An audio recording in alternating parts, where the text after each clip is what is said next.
Hola a todos, somos estudiantes de la clase de Filosofía de la Universidad Pedagógica Nacional Francisco Morazán de la carrera de Informática Educativa. Estaremos tratando los temas Dios, el más allá y el alma humana. Desde hace miles de años la humanidad se ha preguntado ¿qué hay más allá? ¿Qué es el alma? Pensadores e intelectuales han tratado de responder a la cuestión de la existencia de Dios. Por lo tanto, exploraremos a continuación sobre algunas reflexiones desde el punto de vista filosófico. Iniciaremos con la definición de Dios. Dicho término hace referencia al concepto teísta de un ser supremo, diferente de cualquier otro ser, con cualidades como la omnisciencia, la omnipotencia y la omnibenevolencia. Otras definiciones lo establecen como motor inmóvil, causa incausada, creador infinito o un ser superior sobre el cual nada puede ser concebido.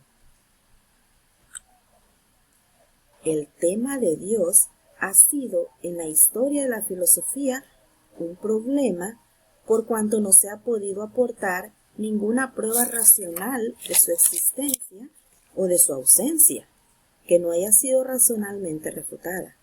A lo largo de la historia ha habido muchos intentos racionales de demostrar la existencia de Dios. Al final de todas las pruebas racionales sobre la existencia de un ser supremo, se reduce a tres tipos de argumentos. Tenemos el argumento cosmológico, el argumento teleológico y el argumento ontológico. Presta atención al siguiente ejemplo para que puedas entender mejor los argumentos anteriores. Un hombre entra en una habitación. Sobre la mesa hay un plato de comida. ¿Cuál será probablemente su primera deducción? Pensará que alguien ha puesto el plato ahí, porque el plato no pudo haber llegado a la habitación por sus propios medios, ¿cierto? La presencia del plato indica necesariamente otra presencia, quizá no visible, pero no por ello menos cierta. Nos referimos a la persona que colocó el plato sobre la mesa. Con esto se explica el argumento cosmológico, el cual se refiere a un conjunto de argumentos o patrones de pensamiento que nos llevan a concluir que Dios es real, por la observación de que las cosas que nos rodean nunca existirían a menos que algo más las haga existir. Veamos nuestro ejemplo del hombre que vio el plato de comida en la mesa. Así como el plato fue puesto por alguien en la mesa, este argumento nos hace pensar en Dios como causa generadora, es decir, expresa la idea de que si el universo existe, necesariamente ha sido llevado a la existencia por alguien o algo externo a él. Tradicionalmente se ha asumido que ese alguien o ese algo es un ente divino. Por lo tanto, se concluye que la existencia del universo demuestra la existencia de Dios. Algunos postulantes de este argumento son Aristóteles y Tomás de Aquino. Bueno gente, yo les vengo a explicar sobre el argumento teleológico y el ontológico. Mi nombre es Adán Turcio y espero que puedan comprender lo que voy a explicar. Bueno, para empezar, el argumento teleológico dice que todo diseño implica un diseñador. Y el ejemplo que nos dan es que dice, si un plato es un objeto con una forma determinada, alguien debió diseñarlo de ese modo. Bueno, en esta imagen miramos un plato blanco de vidrio. Y entonces, como todos sabemos, todos los platos tienen diferentes diseños. Hay platos hondos, hay platos bien delgados, gruesos, hay de todo tipo, de todos los colores. Bueno, entonces cuando nosotros nos ponemos a pensar eso, sabemos de que alguien quiso ese diseño. Lo mismo ocurre con Dios. Si miramos las nubes o los planetas, podemos decir de que Dios es el diseñador y que los planetas es el diseño que ellos tienen, como por ejemplo Saturno tiene un aro alrededor de él, y entonces podemos decir de que ese es un diseño único de Saturno y pues tiene que tener un diseñador, y en este caso sería Dios específicamente. Entonces el diseño sería ese planeta y el diseñador sería Dios. Bueno, entonces puede pasar con lo siguiente. El argumento ontológico. El argumento ontológico dice que el propio concepto de Dios implica su existencia. Y el ejemplo que nos dan dice, el hecho de que consigamos imaginar que alguien puso el plato sobre la mesa demuestra por sí mismo la existencia de ese alguien. Bueno, en este ejemplo seguimos con la misma imagen y miramos un plato en la mesa. Entonces, si nos ponemos a pensar, podemos decirte que el hombre de esa imagen es el que puso el plato en esa mesa. O también podemos pensar que fue alguien más que puso el plato en la mesa, porque ese plato no se iba a poner en esa mesa por su propia cuenta. Y pues tiene mucho sentido, ya que si nos ponemos a pensar en la vida real, si miramos el cielo o las nubes, podemos decir quién fue el que puso las nubes o quién fue el que puso el color en el cielo. Podemos hacernos varias preguntas, quién fue el que puso el agua, quién fue el que puso las estrellas. Y pues el simple hecho de hacernos esa pregunta nos hace imaginar de que alguien puso esas cosas o esos elementos, porque no se iban a poner por su propia cuenta. Entonces ahí es donde nos viene el concepto de Dios, que es un Dios creador.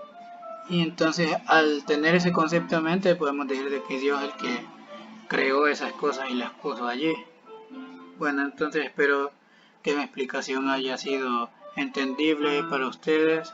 Gracias por su atención y por conclusión puedo decir de que Dios se puede ver todos los días. Hay muchas pruebas que lo respaldan, como el argumento ontológico y el teleológico, porque son los más acertados, pues porque al hacernos esos planteamientos podemos deducir que Dios es el que ha creado eso. Bueno, entonces eso es lo que tengo que decir yo. Gracias por su atención.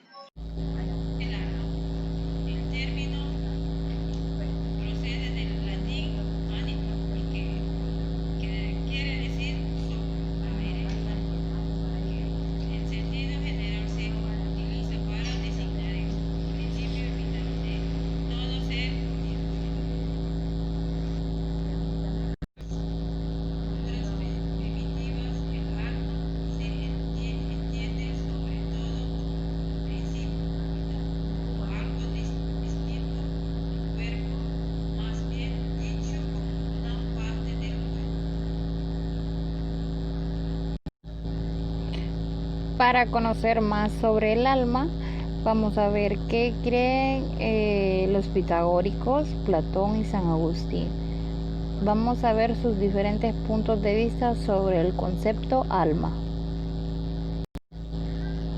Para los pitagóricos, el ser humano consta de dos partes. La primera es el cuerpo, refiriéndose al cuerpo humano, lo que está compuesto por elementos diferentes, esenciales, y por otro está el alma, de procedencia celeste. Ellos creían que el alma eran partículas que vagaban por toda la vía láctea, por el universo, hasta encontrar un cuerpo en el cual ellos pudieran vivir. Veamos qué dice Platón.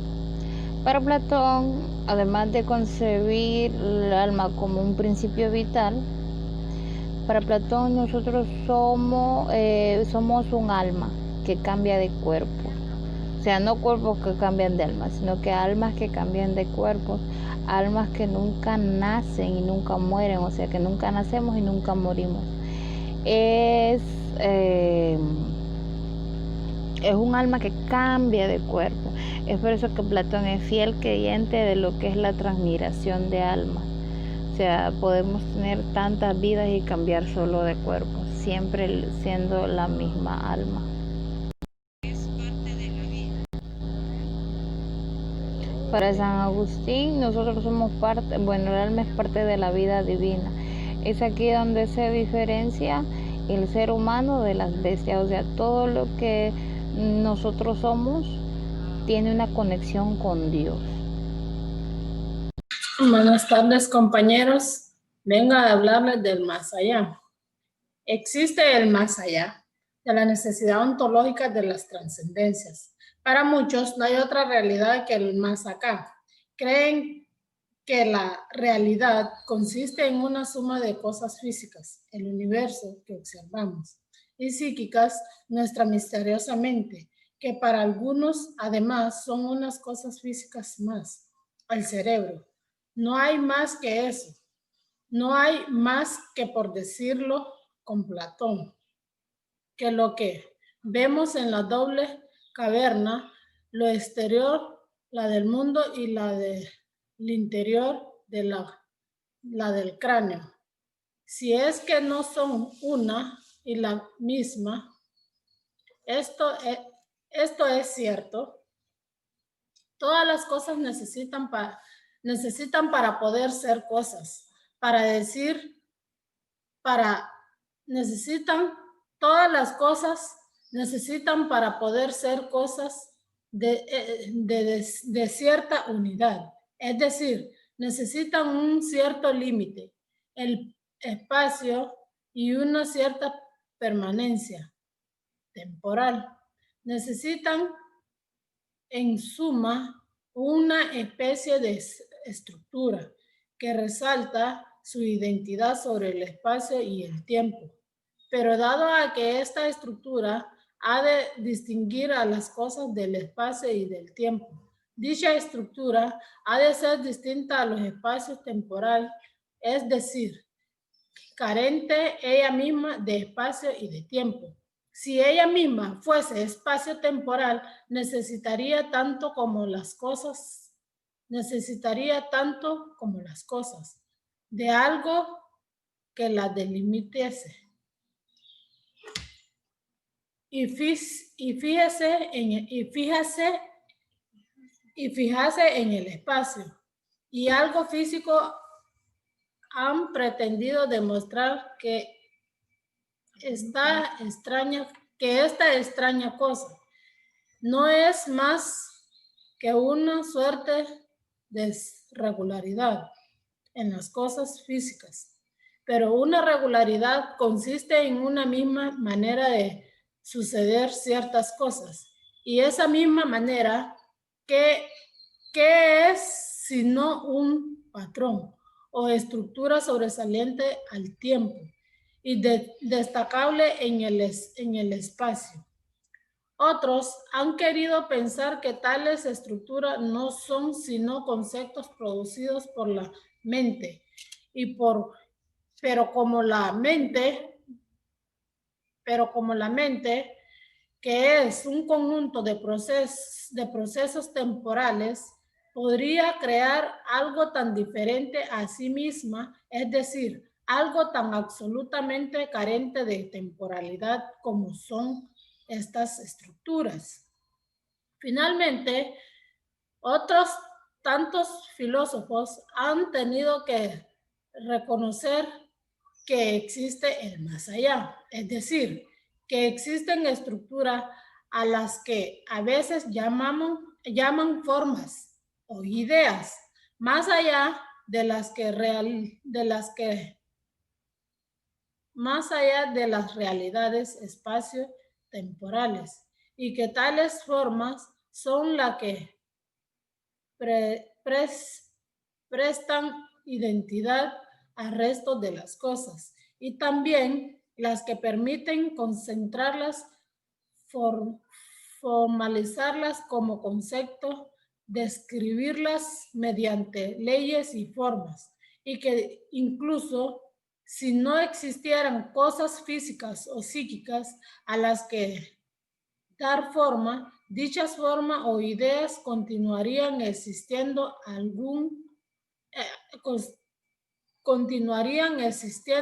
igual en ese más allá al que pertenece. En mi opinión, debe existir un más allá, que es una totalidad sin límites de tiempo y espacio, y que algunas maneras de esta por encima de las cosas propias, personas que justifican nuestras existencias. Como conclusión, queremos que el ser humano, si bien es la imagen y semejanza de Dios, también está sujeto a la libertad. La condición humana se desarrolla en una historia que evidencia la implicación de su libertad.